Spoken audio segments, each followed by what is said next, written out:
Hello everyone, I am Hossein Fazilatpour and welcome to the 6th episode of Academic Writing for B1. This video is based on Longman Academic Writing Book 3, Chapter 3, Basic Paragraph Structure, and this is the last section, Chapter 3.3. In this video, we're going to talk about subject-verb-object patterns. Also, we are going to do tons of practice after we learn adjectives and adverbs. And at the end of this video, we're going to introduce a technique that helps you organize your writing named outline. Let's dive right in. Sentence structure, SVO pattern. Good writers know how to build sentences by starting with subject-verb-object combinations. They then add more information by including adjectives and adverbs within the basic SVO pattern. Subject is a part of sentence that tells who or what the sentence is about. Verb is the action word in a sentence that describes what the subject is doing. Object is the entity that is affected by the action of the verb in a sentence. Adjective, a word that describes or modifies a noun, providing more information about it. Adverb, a word that modifies a verb, adjective, or another adverb, explaining how, when, where, or what extent something happens. Here is another writing model, adventure travel. As I'm going to read it to you, please pay attention to subject, verb, object, adjectives, or adverbs if you could find them in these sentences. When it comes to vacations, do you prefer peaceful days on a sunny beach or are you the adventurous type? Adventure travel typically falls into two categories, hard and soft. Hard travel is most often associated with adventure and risk. This kind of trip is usually for individuals who want to challenge themselves physically. Examples include scuba diving on Australia's Great Barrier Reef, cross-country skiing in Yellowstone National Park in winter, and exploring the incredible jungles of South America on a boat ride down the Amazon River. Clearly, hard adventure trips are for anyone who enjoys high level of excitement and does not mind living dangerously. Soft adventure still gives travelers an opportunity to have new and exciting experiences in beautiful locations, but it is usually less risky and more comfortable. For instance, studying a language during a homestay in a foreign country is typically not as dangerous as jumping from an airplane during a skydiving vacation. However, it is thrilling in its own way. Soft adventure travelers also participate in activities such as hot air ballooning and bird watching, which let them see the world in a fresh way. In short, both hard and soft adventure travel provide the chance to experience the unknown. So here you also can notice in short is a concluding signal, and hence the last sentence of this paragraph is a concluding sentence. Okay, questions about the model. Question number 1. What are 3 adjectives in sentence 1? Here is sentence 1. When it comes to vacations, do you prefer peaceful days on a sunny beach or are you the adventurous type? You can pause the video and after that I will reveal the answer.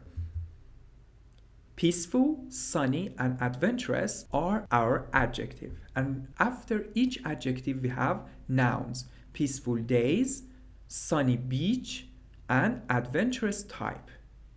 So adjectives are always followed by a noun. What is the adverb in sentence 2? Here's the sentence 2. Adventure travel typically falls into 2 categories, hard and soft. You can pause the video now and reveal the answer after that. Here, adventure travel typically falls into 2 categories, hard and soft, and typically is our adverb. And remember, adverbs are followed by ly. And our last question. According to the paragraph, why do people like adventure travel? Well, according to the paragraph, people like adventure travel for the chance to experience the unknown. They like experiences that are new and exciting. Here is adjectives and adverbs in basic sentences. Every sentence must have a subject and a verb. Some verbs also have an object. So we have transitive verbs and intransitive verbs. Transitive verbs are verbs with an object. If you look at the dictionary, you probably see a parenthesis v dot T dot. Transitive verbs. These are the verbs that require an object or comes with an object, and intransitive verbs are verbs that do not require an object. Here in these examples, the subject is highlighted in yellow, the verb is highlighted in green, and the object is highlighted in pink. And we have parentheses from the beginning to the end of our prepositional phrase. Hard adventure travel usually presents physical challenges for active people. So here is our object, present is our verb, and this is our subject. So this is a simple sentence with one subject, one verb, and object. Scuba diving and skydiving have a dangerous element. We have compound subject, verb, and also element. I also introduced how we should differentiate between simple sentences that have one subject and compound verbs with fanboy sentences, with compound sentences. They have two different subject-verb combinations, but as you can see in this example, it is not two subject-verb combinations. We have one subject, soft adventure travelers enjoy incredible experiences but live comfortably. So here live and enjoy is our compound verb, but it is not a compound sentence. Language courses and homestays in foreign countries teach new skills and affect travelers positively. Here we have double subject or compound subject and a double verb situation here. Language courses and homestays in foreign countries teach new skills and affect travelers positively. Okay, we're going to go in detail. Adventure travelers is our subject. Hard adventure travelers, it is an adjective, is modified. It adds new information about our subject. Then we have usually presents. So it is adverb. It has ly and it modifies the verb. Physical challenges, it is a noun, it is also our object, and physical is the adjective that modifies and affects our noun afterward. And this is a preposition and a prepositional phrase. For active people, people also is a noun, and active is the adjective that modifies our noun, which is people. Scuba diving and skydiving have a dangerous element. So element is our object, also it is a noun, and dangerous is its adjective. Number 3, soft adventure travelers, it is similar to number 1, it is the adjective for our subject, enjoy incredible experiences. Experiences is our object and incredible is the adjective to experiences, but live comfortably. So comfortably here is the adverb and it modifies and affects live. And when I say modify, I mean it modifies the meaning, okay, not the verb itself. Number 4, language courses and homestays, two of our subjects, in foreign countries. So countries is noun and foreign is its adjective, and all of it is a prepositional phrase. Teach, well, it's verb. New skills. So new skills, we have adjective of skills. And affect travelers positively. ly, adverb. Okay, it is easy and it also affects affect. Let's do a practice. It is practice 12 of the book, choosing between adjective and adverbs. Okay, so we have two options and we need to choose between one of them. Savvy travelers. Creative travelers know many economical or economically ways to take vacations. So here we have a noun, ways, so it is economical ways. Next, for example, they specifically look for low-cost airfares. Specifically, because we have the verb here. For example, they specifically look for low-cost airfares. There are two ways to do that. If you are well versed in English language, you will probably know there's something wrong with a specific there, you know, by gut feelings. But if you want to make sure, you need to know the grammar and know the basic, and then after you master this, you can rely on your instincts. They fly cheaply by shopping online and comparing prices. They fly cheaply. It modifies the verb. They fly cheaply. And in addition, they look closely at costs such as taxes, charges for checked luggages, and airport fees before they look closely. And here, final purchase, because purchase is our noun and it is not a verb here. Before the final purchase of their tickets, so experienced budget travelers also make intelligent or intelligently decisions. This is a noun, so it would be intelligent. about where to stay. They consider all the possible or possibly choices. So this is a noun, we have possible. Including everything from discount prices on rooms in beautiful or beautifully 4-star hotels. 4-star hotels, beautiful 4-star hotels, because hotels is noun. Camping. In short, wisely travelers. So here we have wise because we have noun travelers here.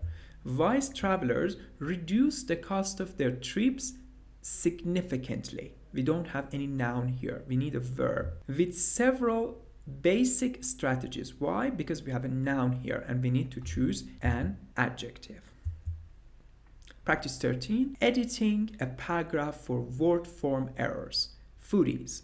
It is also very important to do these. Developing a skill to spot an error is very important, either consciously or subconsciously, because it will help you to be able to revise and edit your work, which is so important. Foodies love incredible meals, so they eat and drink adventurously on their vacations. In their globally travels, well, travels is noun. In their global travels, they enthusiastically try the local cuisine. In addition to popular restaurants with professional chefs, they visit family restaurants and bravely eat unusual foods in open-air markets. Another typical activity for food lovers is taking cooking classes. With their instructor, they shop for special ingredients. Ingredients is a noun, for special ingredients, and watch demonstrations. Then they skillfully use what they have learned. True foodies usually do one final thing before the end of a trip. They carefully put all of their new recipes in a safe place so that they can quickly use them when they got home. Clearly, these travelers want good food both at home and on the road. Now, let's talk about outlining. Well, to organize ideas, you need to make an outline before you begin to write. An outline is like an architect's plan for a house. Imagine building a house without a plan. The kitchen might be far away from the dining room, or the house might not have enough windows. Having a plan not only helps you as a writer to organize your thoughts, it also ensures that you don't leave out anything important. In chapter 1, we were already familiar with simple outlines. Look at here. We have the topic sentence, we have 3 supporting sentences, and we have the concluding sentence. Now I am going to introduce you to a more detailed outline. This is a detailed paragraph outline. So we have our topic sentence here and the concluding sentence at the end. Now we have A, B, C as our 3 main points. These are the reasons, the benefits, the main points that we want to talk about. And then we're going to support, and then as I say, to develop our each point by examples, facts, descriptions, and so on that we are going to introduce alongside this course as we advance. We have 3 main points, and then we support and develop each of these main points. Also, I want to tell you that do not feel restricted to this structure. You might need 4 main points, 2 main points. You want to develop 1 point more or 1 point less based on your audience, based on your goals. It is something that you need to decide, and it is very important. Do not stick to it like a robot. Well, at first you can use it to understand, but as you get more skills, you will be able to modify it to your needs and use it as a best practice, as a guideline. Don't make it too rigid that you're unable to modify or deliver what you wanted to deliver. It is very important. Okay. Here's an example. In this detailed outline, point A, B, and C support the topic sentence, and the numbered details explain each main point. Of course, outlines are usually not as regular as this model, and every outline will probably have a different number of main points and a different number of supporting details, as I said, and here's our example. Music styles and fashion, the topic sentence. Different kinds of popular music affect how people dress. A punk rock is music of rebellion, and punk fashion is shocking. So we're going to support it by these: a spiked hair, theatrical makeup, safety pin jewelry, ripped clothing, and body piercing. B. With the success of hip-hop music, clothing from African American areas of large cities became popular. baggy jeans worn low, hooded sweatshirts, baseball caps worn backward or to the side, do-rags or scarves around the head. And C, this is the main point. The very casual clothing style of grown musicians also influenced fashion. Stonewashed jeans, plaid flannel shirts, big floppy hats or knit caps, long straight hair, and heavy boots. And here we have our concluding sentence. You can sometimes identify musical taste by the clothes people wear. I hope that you understand it. The writing assignment of this chapter is to write an academic paragraph about a hobby or a sport that you enjoy. Step 1 is to pre-write to get ideas. Step 2 is to organize your ideas. In step 2, heavily use outlining for this chapter. And step 3, write your first draft, write your main points, write your supporting details, and develop your supporting details. And in step 4, revise and edit the draft. I will provide you with a form that you can check. It says a checklist that you can do. And in step 5, write a new draft. So here it is on the page 259 of the Longman Academic Writing book. It is also copyright free, so you can distribute it. Check these: your format, your content and organization, your punctuation, capitalization, and spelling. Also, the sentence structure. In sentence structure, make sure to use adjectives and adverbs correctly. Here is also very helpful because all of us have some forms of recurrent mistakes that we make, so writing it down will help you to focus down on this specific problem, and it will be solved, and it will really improve your writing. Thank you so much. Please share and subscribe to RoboRadiology if you find it helpful. Make sure to turn on the notification bell. It will remind you when I upload new videos. See you in the next video.